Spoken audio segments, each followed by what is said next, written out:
Good morning. In July here in Bangkok along the Sukhumvit, I wanted to do a vlog update actually here because it's quite amazing, in fact surreal, unbelievable what's happened over the last 4 months. I remember back on March the 25th when I had a series of meetings here around the Sukhumvit, and although rush hour was like any other rush hour with lots of people, everyone had their masks on. But the most eerie thing for me was when I looked at the hotels, and some of them were absolutely dead, empty. I couldn't find a tourist in sight. It was at that moment I decided and felt that this virus was very real and was going to hit where I live in Pattaya.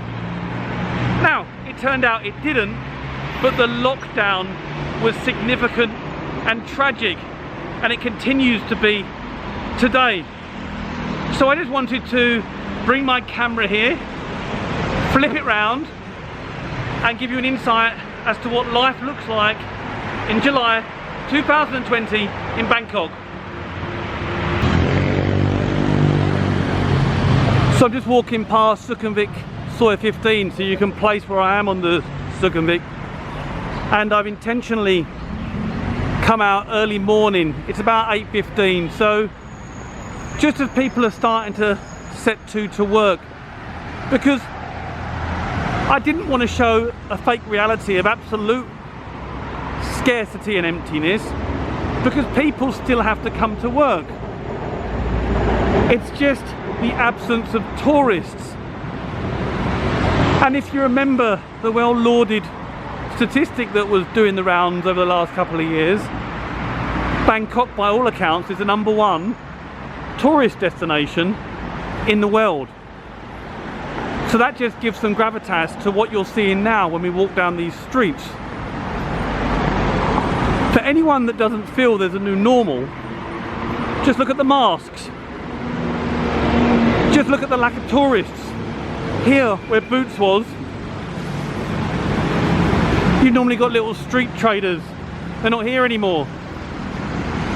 And just the other day, with the Egyptian scare in Rayong, I can still feel the fear from Thais. Now, we're just talking about one case and no more cases around that. Just imagine what that would be like back in the UK or America, where the outbreaks are rife. And even in your own cities, there's people coming down with this illness. It's well under control here, and the jury's still out as to just how Thailand have done it. Lots of people have their own opinions. I was with a hotelier just the other day who believes that we had our pandemic back in October, November of last year. And on face value, yes, it makes some sense, because the Chinese were here in millions, and considering that China is where the outbreak was, it stands to reason that Thailand would be hit by it. But then that doesn't account for what happened to the second wave. But all I can say is, unlike many of our Western counterparts, I think the people of Thailand responded brilliantly. We all wear masks.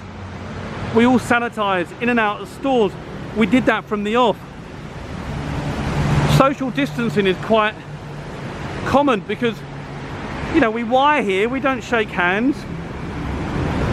And so I think that's got a lot to say for it. So anyway, here's Terminal 21, and you can see the motorbikes, a lot of them here, because they're taking people to work. I've got to be careful across the road.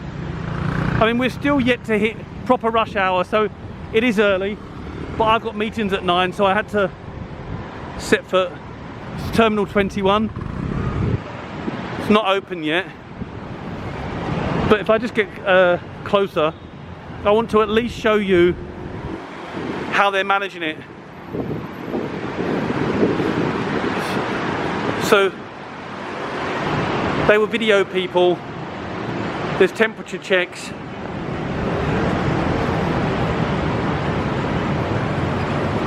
So proper checks as people are coming in. All very impressive. Really, hats off to Thailand here. So I hope as I've narrated this scene, you've picked up what you need to pick up from here in the heartland of Bangkok. Everyone with their masks on. What would you expect?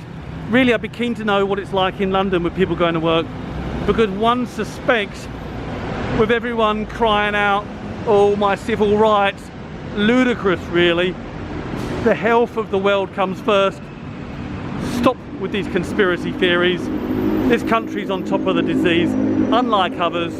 This is down about Thailand, reporting from an increasingly noisy, less touristy Bangkok. See you next time.